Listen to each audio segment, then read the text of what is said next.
Today, we're going to take a trip to England and France, specifically, mostly London and Paris. And we're going to take a look at how Napoleon gets portrayed in both of these countries, because he is really important to the history of both, but with very different legacies depending on how they choose to portray him. So we're going to start in Paris. Now, one of the key places you go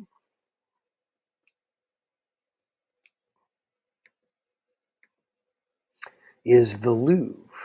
And what you can see in the Louvre is this is a famous painting by Jacques-Louis David, who's one of the great propagandist painters of the Revolution.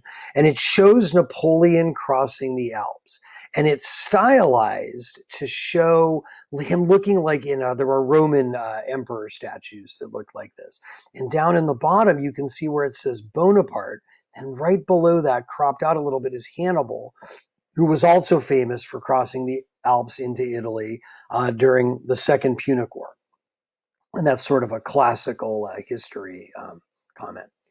Now, next is one of the most amazing pictures you'll see, called The Coronation of Napoleon, done in 1808. Napoleon's coronation was 1805. And this was commissioned by Napoleon to show just how amazing it was. And I'll show you next slide is going to show you the scale. But a few interesting details is that's his wife at the time, Josephine. And then the Pope here came to present the crown to Napoleon, but instead he famously took it off his head, or took the crown from the Pope and placed it on himself, sort of sending the message, I don't need you to give me my authority. I have taken it for myself.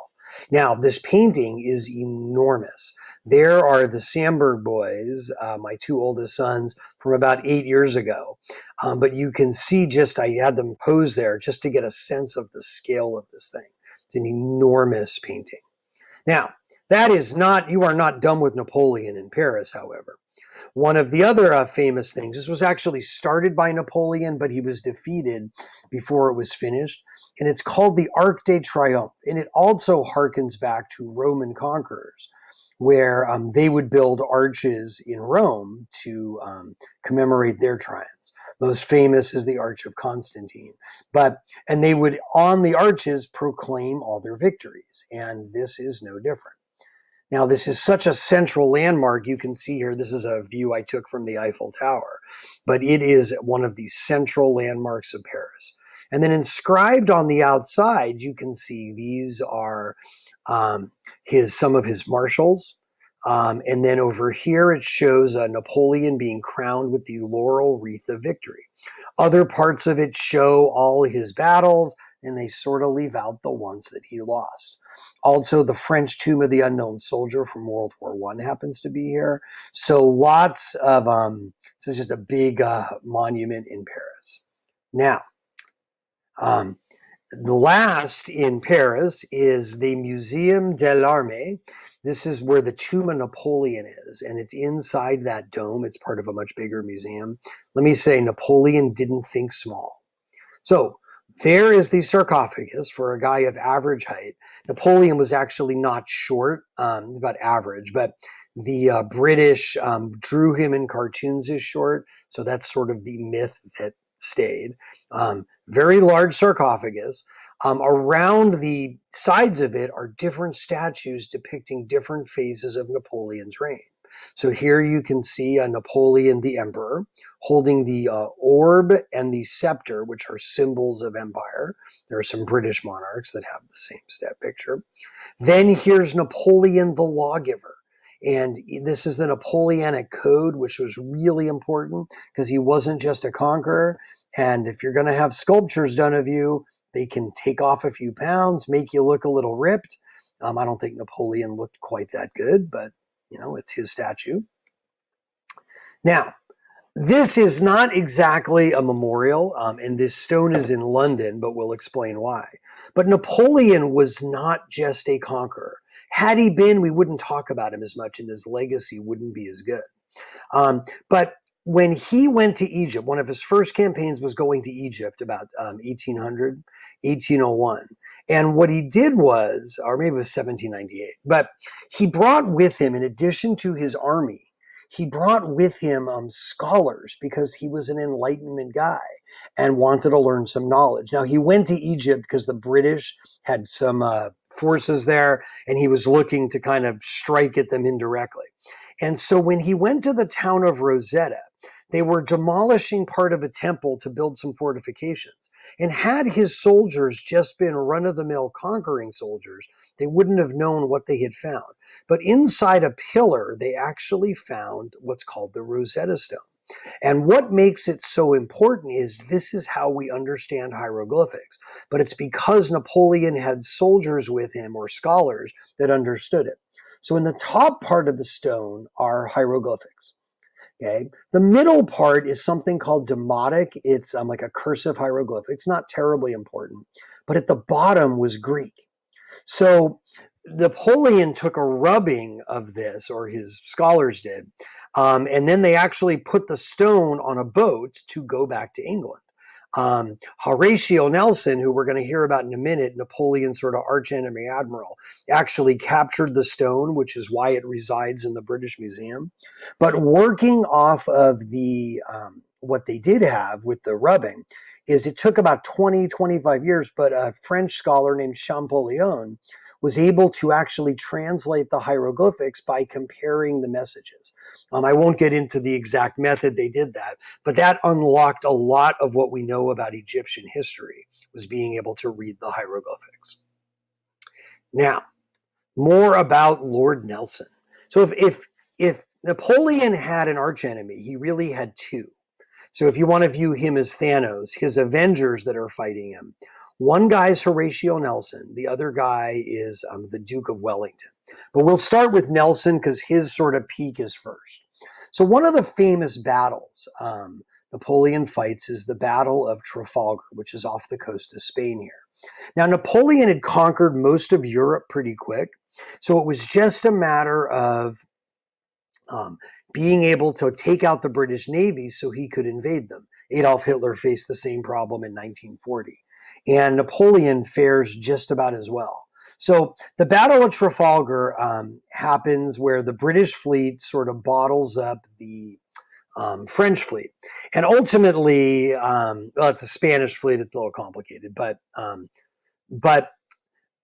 basically is Admiral Nelson is able to defeat the Napoleonic fleet. It's obviously not Napoleon in the battle. Now, a couple of interesting stories about this. Lord Nelson was quite a character, very strong-willed, pretty merciless disciplinarian. So he actually has a co-admiral on the day of the Battle of Trafalgar. And the story or the legend goes that he wanted to attack. He knew he had a winning strategy, and that his co-admiral is like, no, it's not safe. We'll lose. Nelson was a little bit more daring. So he had lost an eye actually in an earlier campaign in Egypt, which we had just talked about. And so the way you signaled between ships back then was to run flags up the pole. So Nelson takes his telescope to read the signal flags, but he puts it up to the eye that's blind. And he basically can then say, I never saw the order not to attack. And then he does end up attacking. And we get from that story our expression, turning a blind eye to something. Or like you kind of know what's going on, but you sort of ignore it. Now, a couple other stories about this battle, because when the British win, it pretty much ends Napoleon's hope of taking over England. So it's a very important naval battle. Now, this is Nelson's ship. It's called the HMS Victory. Still restored as a museum, a floating museum in Portsmouth, United Kingdom. Now, during the battle, Nelson and actually the French admiral too are actually both killed. But Nelson insisted on walking around the deck in with all of his medals and everything to inspire his men. His officers are, sir, you really don't want to do that. A French sniper might kill you. And he's like, if it's going to happen, it's going to happen. My men must see me. And tragically for Nelson, that is exactly what happens. He is shot by a French sniper, and here is the bullet that killed him. Now, this was given to Queen Victoria in the 1840s, and it's actually on display in Windsor Castle, just like the royal family's weekend little cottage getaway. But Nelson, this is such a big battle that Nelson is honored all over London. One of their biggest meeting place is Trafalgar Square. And this is like a version of Times Square like you have in New York.